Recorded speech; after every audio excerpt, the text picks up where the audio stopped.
My entitled mother tried to kill me, and this is why I cut her off. My sister will be referred to as Sis, played favorites and destroying my belongings at age 6.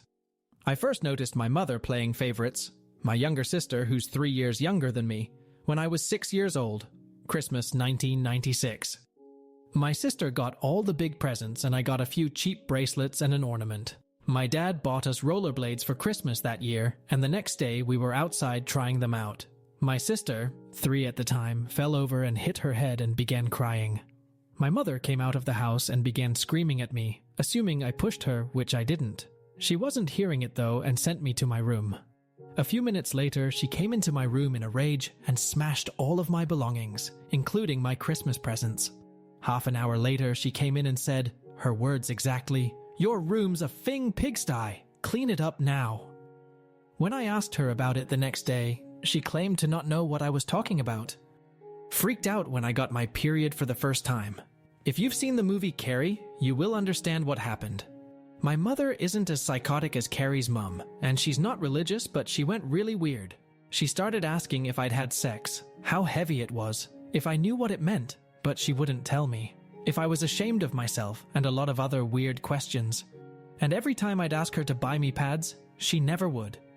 She'd just throw money at me and say she didn't want to know. And there were occasions when I had to ask my friends' mums for pads because my mum had no money or wouldn't spend her child support money on me because I'm not worth it. But if my sister wanted anything, she'd get it for her immediately. Wouldn't call an ambulance when I fell off a horse, but called one when the same thing happened to my sister. I was about 13 when this happened. My mum and my sister were really into riding horses, but I never was. But I was so desperate for my mum's approval that I started going to pony club with them. One day, my horse got spooked by something and bucked me off. He was a really big horse. I almost landed on top of a barbed wire fence and was knocked out for a few minutes.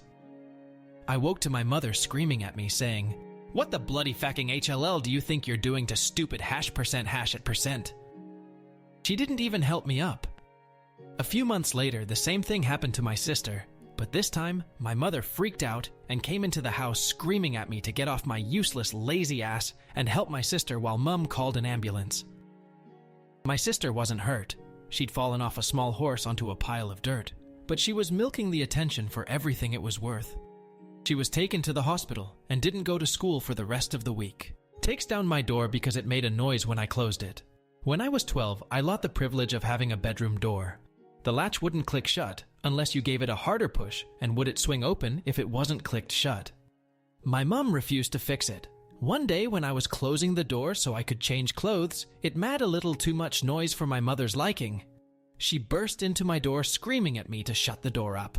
Then she took out the hinges and took it away. From 12 until 14, I had no bedroom door and no privacy to change my clothes or sleep with the door closed. My sister and her friend broke into the school, but it was somehow my fault. This happened when I was 13. It was during school holidays, and my sister and her BFF broke into the school and wrote out merit awards to each other, which was obviously a stupid idea, and is how they were ought. After this happened, I got the feeling that my mum was angry at me for what they'd done. This was confirmed many years later. The next story is a continuation to this. Admitted to my friend's mum how much she hated me. I always knew that my mum didn't like me, but the most I was ever told was that I was an accident and that she regretted having me. But I heard from my best friend's mum a few years ago exactly what my mum thought of me. My friend was over for a sleepover one weekend, and my mum was talking to my friend's mum. These are some of the things my mum said. "I just can't believe that Sis would do something like that. It's more of what OP would do. I'd never done anything that would give her that idea.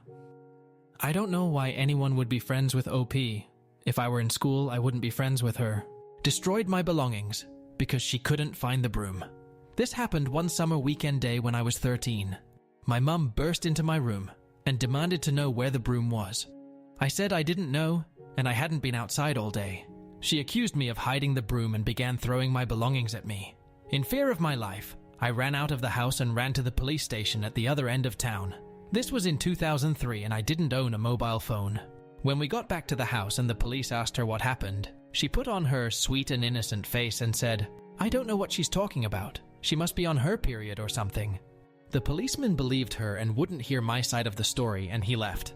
Her verbal abuse turned physical. Her abuse was mostly verbal and throwing things at me until I was 14. She started getting into these fits of rage over nothing. Couldn't find the remote equal sign, a slap in the face. Got angry over nothing equal sign, pushing me into a wall and throwing me and my sister out of the house. Couldn't find something to watch on TV, equal sign, punch me in the face, push me on the ground and kick me in the back. Her horse didn't win at the show, equal sign, my fault. Her car won't start, equal sign, my fault. Run out of money, equal sign, my fault. And the list goes on. She did this until I was 15, when I had enough. I warned her, take one step further and you'll regret it. Needless to say, she regretted it. The glass jar smashed to the side of her face gave her the message. She never touched me again after that, and I moved in with my dad. Physically abused my autistic brother.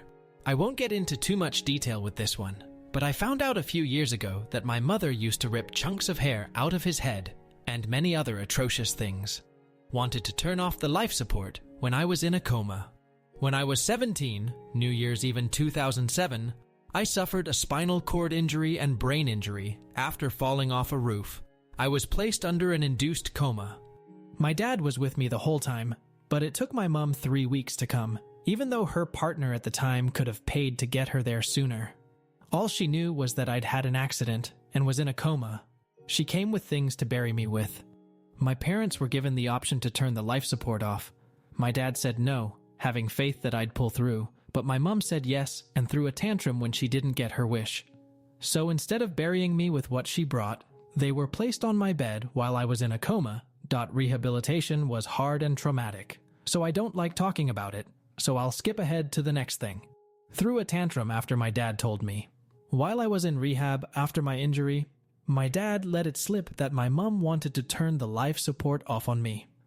Up until this point, I didn't know this. I called my mom and told her I never want to see her again, and that if I'm dead to her, then she's dead to me. Tried to steal money from her kids after our dad dies. In 2009, my dad and my uncle, his brother, died in a plane crash. I was 19, my sister 16, and my brother 22. My mother was there the next day to offer her support, but nobody wanted them there. My entire family despises her. She started asking questions about the will and his assets, information we didn't give her. We didn't know the cause of death for 3 weeks after his death, and lo and behold, she got nothing. The will was written before my parents had even met. The will gave everything to my dad's siblings, and they gave it all to me and my siblings, so long as we promised that our mother got nothing. She's tried a few times in the past few years to get money from us, but we won't talk to her. I haven't spoken to my mother in about 7 years, and I don't ever plan on seeing her again. She's a toxic person, and life is better without her. My brother still talks to her from time to time, but me, my sister, and the rest of the family want nothing to do with her, and me and my sister are really close. She's not entitled, and I hold no resentment towards her.